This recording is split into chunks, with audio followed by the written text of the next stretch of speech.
The Jordan Poole experience in Washington has been a huge disaster.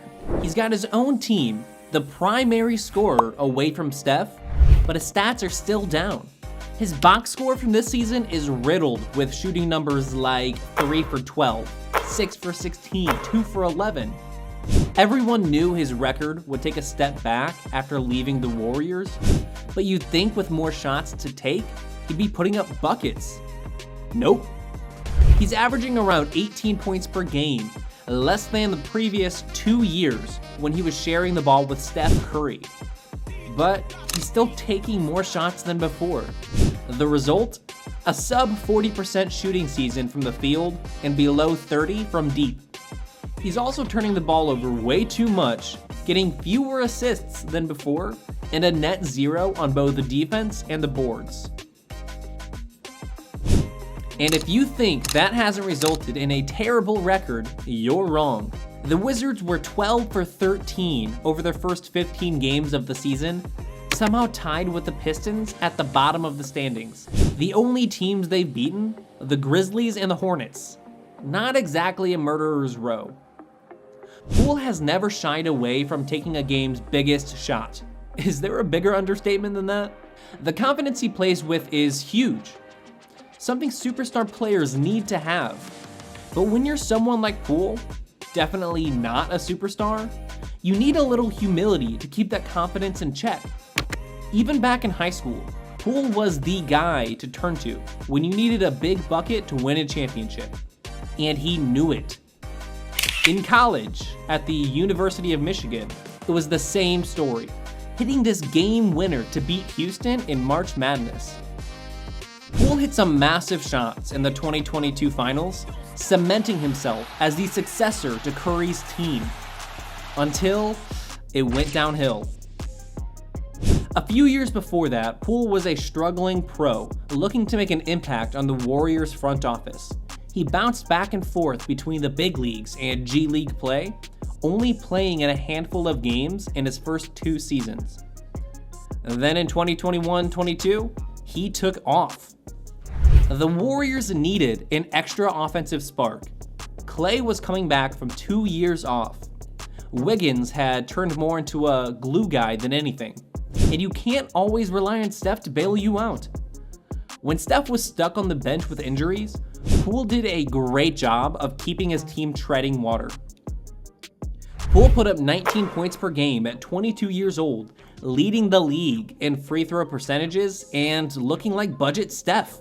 The sick handle, the pull-up deep threes. He was the perfect bridge from the old regime to the new.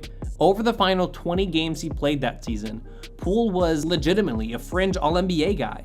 25 points, 6 assists, hitting 43% of his deep balls.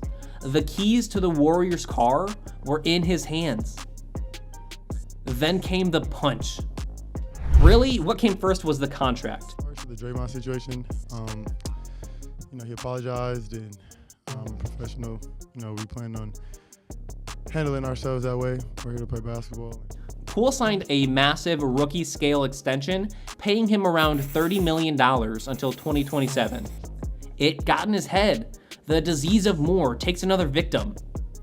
The too much, too fast, too soon era of the 1990s showed us what happens when you give the wrong guys massive contracts way too early. After the last several years of cap spikes, this era might go down in history in the same way. Poole thought he was on par with Steph, Clay, and especially Draymond.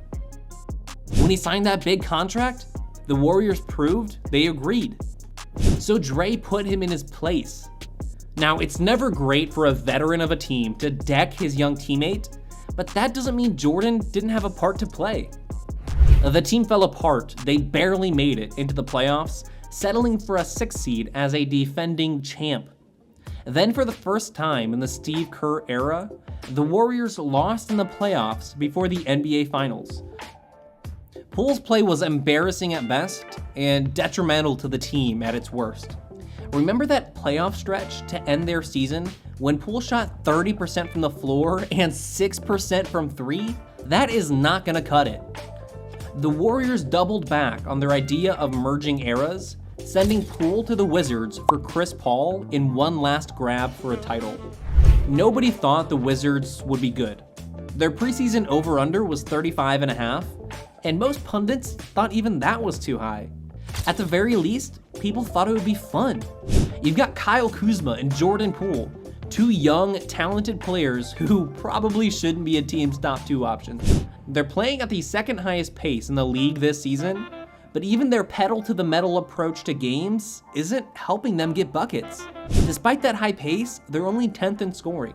Now that's not too bad until you remember they are the second worst defensive team in the league. Sure, they're playing fast, but they can't stop anyone. Poole has never been particularly interested in that side of the ball. Now he's on a team that has no expectations. What is there to lose? You could call the season a roller coaster, but nobody's paying for this ride. There's Avdia. Swinging out the Poole. Poole, floater, good. The highlights have been fun, sure, but it almost feels dirty watching it. You know nothing he's doing on the court is helping anyone win games. Remember when Poole tossed Kuzma an off-the-glass alley-oop? Remember that they were down 21 points at the time? Weird time to show off, guys. This entire sequence might sum up the Jordan Poole experience in Washington. 3 guys stand around with their hands up, doing nothing to support the 2 guys with the ball. As soon as Poole passes it off, he lazily comes to get the ball back, not bothering to even pretend he's shaking the defender. No hard cut, no setting up the offense, just give me the ball. Lazy drive, immediate turnover. Just because you've got a sick crossover doesn't make you a great ball handler, Jordan. Doesn't get back on defense, like always. Very next play, another lost ball. He gets this one back, but chirps at his defender in the process. Like it's the defense is bad, that Poole can't handle physicality. Things get heated, Poole pushes away his own teammate, then misses the technical free throw. What else is there to say? Then he had this quote that really put his entire mentality into perspective. Playing the game I love at the highest level, my family is taken care of, my basketball legacy is taken care of with the ring. This is probably the first time in my life I'll play basketball with no pressure. It's clear where his priorities are. His basketball legacy is set, right? Who cares how many wins these Wizards have? Who cares that he walks out of huddles, that he doesn't pay attention in timeouts? Who cares that none of his teammates like him, other than his partner in crime, Kuzma? That being said, can you blame Jordan? Maybe he just gamed the system in the perfect possible way. He fought hard to make the 2022 Warriors lineup. You cannot take that away from him. One great stretch of playing hard, hitting big shots, and living up to his ego. That one great stretch set him up for life. He's got a massive contract. About to make more money over these next 4 years than most guys ever did pre-2016. Now, he never has to work again. Basketball can just be fun, right? Like he said, no pressure at all, just pure hoops. This Wizards team is about to be one of the worst teams of all time, but they might have some all-time highlight reels. Is that so bad? People still watch Jason Williams highlights 2 decades later, and he played just like Poole is now. White Chocolate would rather have fun losing than win boring. Everyone now just sees the highlights, but young fans don't remember the bad shots, the lazy plays, walking out of huddles, all the bad things that kept him from being an actual good player. Is Poole the modern day Jason Williams?